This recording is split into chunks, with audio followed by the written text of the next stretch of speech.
feeling like a tattoo. The way you wear that dress, they gonna attack you. Way you look at me, baby, I got you. Picking up where we left off. My favorite too.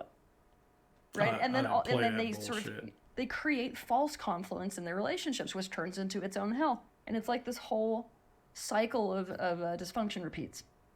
Got it. So you know what's comical to me is that my ex identifies with the codependent side of it. She says that she gave up all of her wants and needs for my own benefit and yada, yada, yada. And I to maybe some degree, she had that position. Like, why would she actively pursue me unless she thought she could just totally manipulate it for her own well-being? Remember, if her needs are being met as a codependent, yet she says her needs are not being met, that's going against the whole premise of this codependency thing. You can't have both. That's a paradox. It's paradoxical that she suffered having any of her needs met, yet knew to be in a relationship codependently to satisfy somebody else so that her own personal needs were met. It makes no sense. It's paradoxical for what my ex is trying to claim, and which I think is hilarious, but she doesn't quite understand that that's what's being said. This person is obviously saying something that's kind of paradoxical for somebody that would be a covert narcissist. So this is very, very interesting material for me to wade through. Those are extreme examples. I'm so fascinated by the subtle ones because I would say that myself and everyone I knew is on the narcissism or codependency spectrum, meaning like there's elements of their personalities that come Good job, through. bro. And so how does that, because somebody might be listening to this and think, oh, thank God that's not me. No. How can they identify themselves in these more Good drastic job. examples? Way to recenter recenter her The first ass. thing to understand is that we've got it backwards. Most people think that the majority of families are functional. And not even families. The majority of people, the majority of social structures are functional, and it's the rarity that is dysfunctional. It's actually the reverse. Humanity is really in the dark ages, especially in terms of relationship and how to interact with each other. And so it's the vast majority of families that are in fact dysfunctional. They all fall somewhere on the spectrum. And because... I love it. I wish you could define for me what functional and dysfunctional is.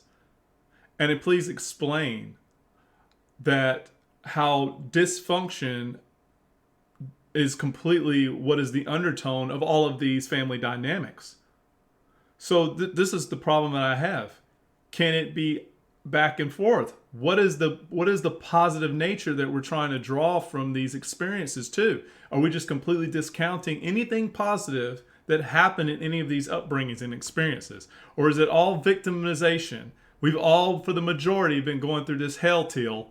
Come on, girl. You know, these things are not actually personality disorders. They're adaptive strategies. We all fall somewhere on the spectrum. Every one of us. Like, lumps us all everybody in. watching this, you do, okay? There are strategies you use that are more like, you know what, I'm willing to play an over zero-sum game and only think about me. And there are parts of you that are like, oh, I want to really get my needs met, and so I'm going to basically find this way or that way or this way or that way to just sort of do it in a roundabout way rather than going straight for it. And hey, keep your projections nobody to really yourself. is practicing conscious win-wins. That's somebody. Look at them eyes. That's somebody that I think is playing both sides of the damn cards of the house. She might fit right into the mid-mold of somebody who has got the components of narcissism and codependency, to where she manipulates her environments or scenarios or situations to have her needs met, but at the same time claims victimization. She just lumped everybody in there. We're all playing this game that she allegedly is playing. That's a projection, y'all. We're not always playing that situation. Give me an example. I can only speak about myself here. I'm only going to use myself as a frame of reference for this. I look for partners, the partners that I speak with or people that I talk to that are potential partners. I realize that there are some levels of things I can forego. This is part of the wisdom and growth that I've learned to walk in, where I am non-infringing, non-dominating this other particular party member for my own gain. So it gives me opportunities to allow either, what would somebody say? Well, are you just being passive? Or are you just totally letting some of yours go for these reasons? No, no, no, no, no. It's what I'm allowing or not allowing. It's whatever personal boundaries I'm allowing or setting up. And those things are things that are unique to each individual. And so whenever I entered into these partnerships with people, potential partners, I'm not looking always for necessarily my needs to be met. I actually just make them very simple. I make the whole process very, very simple, that I'm getting to know this person and who they are, and if it are going to be somebody that's going to be comfortable with me to spend time with and engage with and communicate with.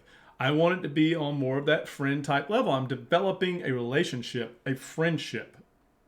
It may start off as a connection, as a relationship that develops to friendship, and then later maybe partnership. I move on that kind of spectrum of an experience, in opposed to me saying, well, I think I can suppress these feelings right now to go ahead and get exactly what I want to get out of this, or they're weak. I can go ahead and take advantage of so many other things right here in this space. They're going to do what I want them to do. We're all moving between narcissism and codependency because we all experience some upbringing.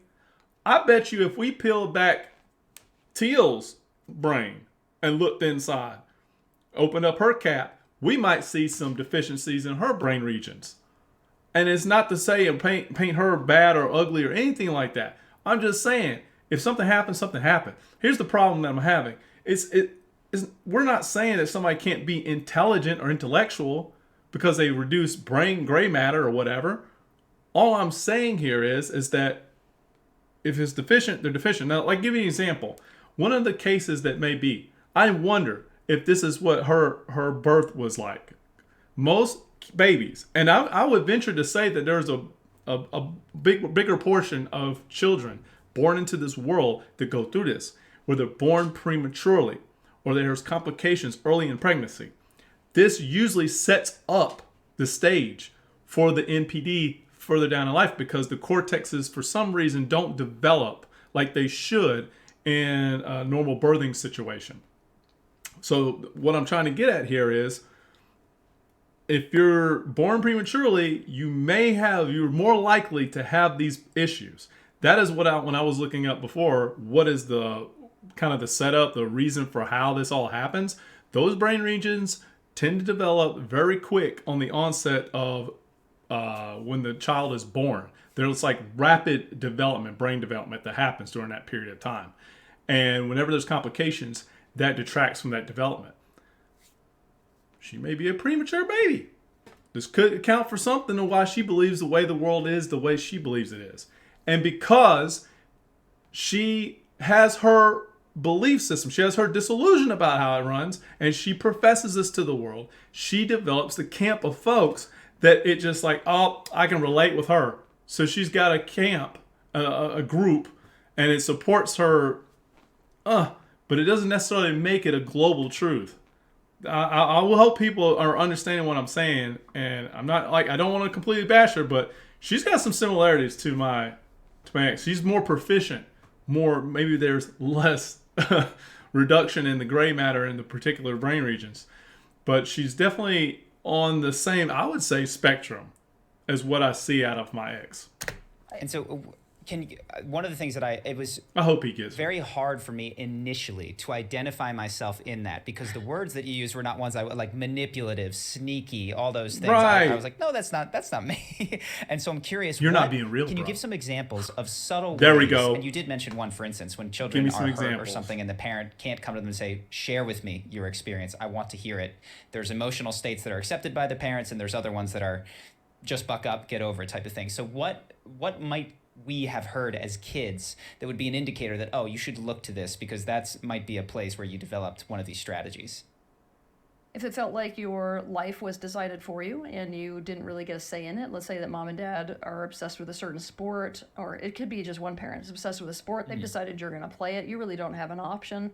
They seem to have a lot of investment in you turning into, a certain thing. There's not a lot of openness around you making your own decisions for what you're wanting in your life. That's Man, one. this just sounds like textbook responses. Another one would be that you're like expected to meet the needs of the parents. We call this like an inverted dynamic, where instead of the parents really being about the success of the kid, that's kind of a gaslight, because the real expectation is like, I gave life to you, now you need to give appreciation back, or you need to take care of us when we're older, or you need to, X, Y, or Z. I mean, there's going to be a lot of men, I think, that are even interested in waking up to these types of dynamics would have had dads that may have been more absent, maybe emotionally unavailable. We're not really showing up for the women in their lives, and therefore moms leaned on the sons as surrogate partners. A lot of it always scares the crap out of me in my business when men come up to me and they're like, "Oh, my mom is my best friend." Dead giveaway. Yeah, dead giveaway for what we call emotional incest. Yeah. God, there's so many of these things. I agree with her on that. One of the other things is, me and my mother may have had like an awesome relationship, but I wouldn't say she's my best friend. we just, because we used to butt heads on a lot of shit, so it wasn't just always like, "Oh, mom, what am I gonna do for you?" Look, sons love their mothers, daughters love their fathers. It's what it is. Is gifts that are given specifically with some kind of a string attached. I mean, really what you need to look at is, what was the motivation for my parent doing this thing that was painful for me? Now, what we have to be willing to do is to look at what was painful for me, right? And a lot of us, when we're protecting our families, we're not really going there. We're not really sitting down and saying, wait a minute, my parent did this when I was 5 years old. I have this very, very solid memory of it. Why did my parent do that? Now, and I mean with the intention of really trying to figure out why, not like coming up with an excuse that gets them off the hook. Why? Right? What were they trying to get by doing that? Yeah.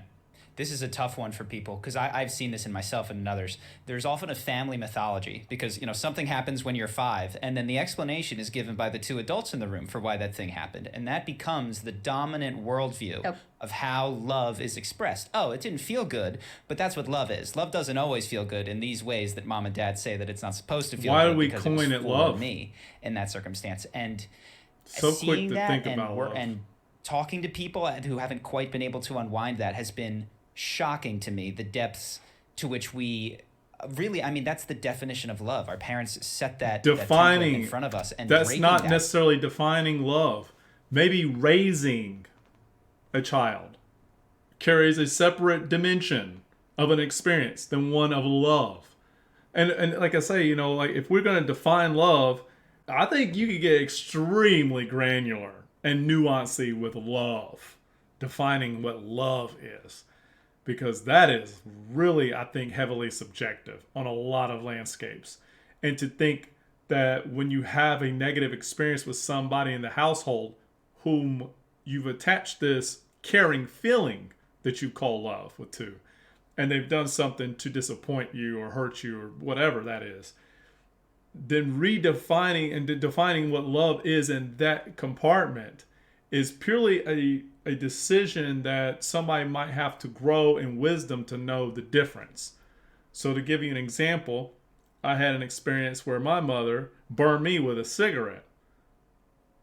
So I definitely, I would say, our testimonial experiences are what? 85 to 90% like bullshit. So we don't necessarily remember them, but I feel that I remember this experience, and I was very young. I was probably around 3 to 4 years old. I still remember this. So I ran into the room and I kept messing with my mother while she was smoking a cigarette. And she said it very nicely to me. I will never forget this. She was like, "All right, you keep coming in here. I'm going to burn you. I'm not playing with you, boy. You keep coming." And I was like, I always like pushing the limits. I pushed the limits in my family multiple times. I was a limit pusher. I like to see, where's your boundary? Are you just bullshitting with me? I think you're just bullshitting. You would never. Oh, shit. And she hit me real quick. Boom. I got a scar for life. And I was like, oh my God. And of course I boohooed and cried. And she's like, I told you, didn't I? That was always a famous statement in my family. I told you, didn't I? They did not want to declare a statement of bullshit. And I appreciate them for that. They don't like that their words didn't carry the necessary outcomes of actions behind them. Now, what did this all mean to me later in my life when I analyzed it? What was going on with them? Well, maybe there was a different thing, maybe a different way that they could have handled that. Maybe they didn't have the right mechanisms in place to do this. I'm going to give my family passes on this. I'm sure older generations have gone through even worse, that they don't know how to communicate with their children. If she's talking about the dark ages, this is where it would manifest during these types of periods. And it's slowly doing this thing out. But the problem is that we've lost some of the components or the necessary requirements that make a good parenting structure even better. Because some of these parents are trying to deploy the kind strategies, and their kids are coming out totally disrespectful for humanity and don't really care. That this also is almost kind of catapulting this phenomenon with NPD. It's like this self-proclaimed, well, I got to get mine, so you got yours to get. It's all about me. It's about my needs being met. Don't really care about yours. So, I mean, be careful what animal that you're growing. It's like, do you want the little submissive kid that's kind of in fear of all their lives, animal growing up, monster growing up, and then they explode? Maybe they explode. Or do you want the one that just got everything given to them and they got pacified and all this kind of nuance, and then they grew that monster? I mean, it's really, it's never black and white. I wish people wouldn't make it so easy on these interviews. It really sucks. But anyways, if I'm really thinking about what she's saying here, or what he's saying here, we don't know what the love is. Is so painful, because like you said, when you let go of that, it's, oh, that hurt and it wasn't love, is such a painful recovery to do. Yeah, it's super hard. But I mean, if we are dedicated to learning how to love as a species, we have no other option than to recognize what is and what is not love, and that includes in the people that we cherish. So this takes us then to the win-win, to what is love. So I remember the first time and listening to some of this, you're like, well, listen, everything's kind of transactional. Everything is like, what is this broader third way that is not manipulating or dominating? How do you think about and help people to open up to a new way of relating to people?